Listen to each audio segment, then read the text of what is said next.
প্রিয়জনকে মনের কথা বলার সময় মনের অস্থিরতা বা অস্বস্তি তৈরি হওয়াটা স্বাভাবিক, তবে সঠিক কৌশল ও পরিকল্পনা গ্রহণ করে এটি সহজ করা সম্ভব। পছন্দের মানুষকে মনের কথা বলতে পারছেন না, জানান এই 5টি কৌশলের মাধ্যমে। নাম্বার 1, সঠিক সময় ও স্থান নির্বাচন। কথা বলার জন্য উপযুক্ত সময় ও স্থান বেছে নিন, যখন দুজনই মানসিকভাবে স্থিতিশীল থাকবেন এবং নিরিবিলি স্থান পাবেন। তখন আপনার কথা শোনা এবং বোঝা সহজ হবে। নাম্বার 2, পরিকল্পনা ও প্রস্তুতি। প্রথমে আপনি যা বলবেন তা পরিষ্কার করুন, মনস্থির করুন কোন বিষয়গুলো আপনি তুলে ধরবেন। প্রস্তুত থাকলে আপনার আত্মবিশ্বাস বৃদ্ধি পাবে, যে কোনো তথ্য বা অনুভূতি সঠিকভাবে প্রকাশ করতে পারবেন।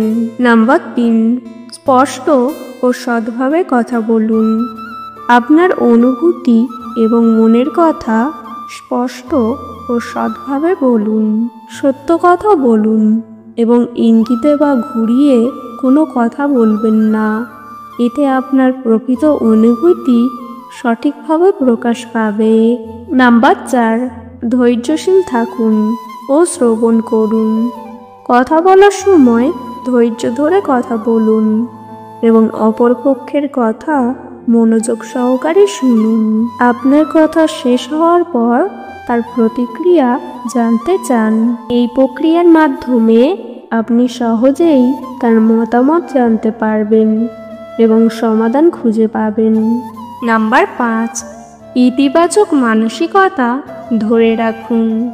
নিজেকে অনুপ্রাণিত করুন এবং ইতিবাচক মানসিকতা ধরে রাখুন।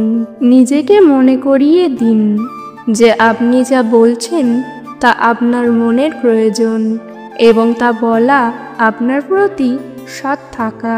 প্রতিক্রিয়ার জন্য মানসিকভাবে প্রস্তুত থাকুন, তবে প্রতিক্রিয়া যাই হোক আপনাকে সাবলীল থাকতে হবে।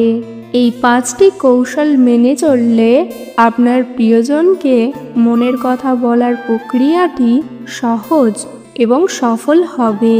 মনে রাখবেন, সৎ ও স্পষ্টভাবে কথা বলা, ধৈর্যশীল থাকা এবং ইতিবাচক মানসিকতা ধরে রাখা এই মূল নীতিগুলো আপনাকে মানসিকভাবে সুস্থ থাকতে সাহায্য করবে।